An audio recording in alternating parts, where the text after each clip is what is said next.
AM Extra is watching out for your health, and this morning we're looking into seasonal affective disorder, or known as SAD.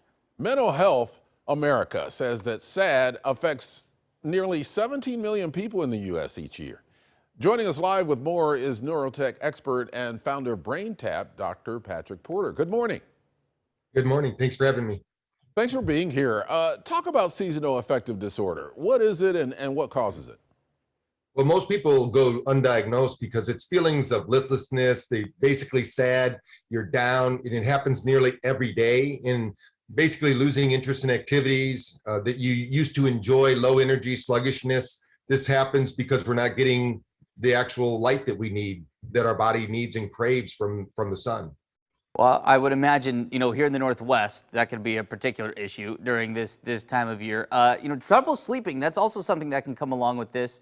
Why is that the case? Why are people experiencing seasonal affective disorder, why do they have a trouble sleeping?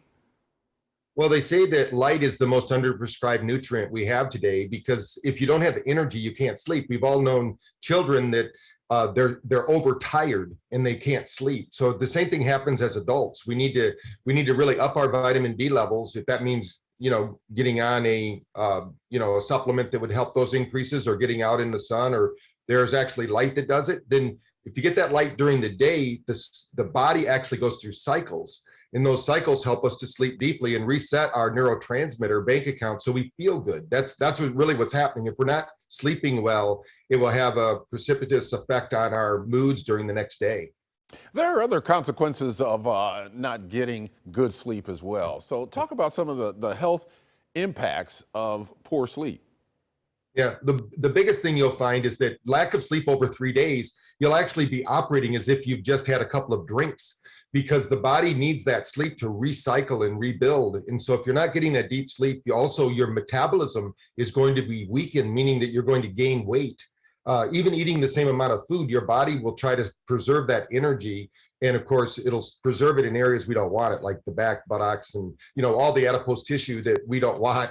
That's what's going to happen. So weight gain, irritability, lack of focus, brain fog, all of these things that some people would say, oh, I'm just getting older. The reality is that our brain should stay fresh and young even into our 90s if we're taking good care of our brain health.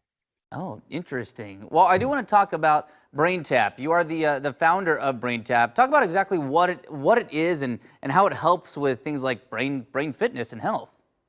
Yeah, well, our brain needs to go through these cycles like sleep. So what we've done is, through science, we've taken and we've shrunk down a sleep cycle to 20 minutes. So we're going to take the person through the brainwave sequence of a sleep cycle so the body can actually produce those neurotransmitters we need and get light into the system. It uses retinal flashing of lights in sound and vibration and trains the brain. And it's as easy as just closing your eyes and taking a 20-minute nap or a 10-minute nap in the morning.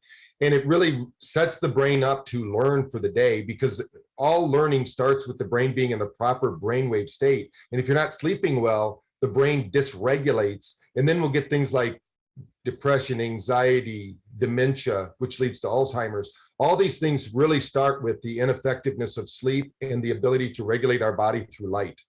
Yeah, so it's a good thing that, now that I've gotten older, I like to sleep more. Sleep is great.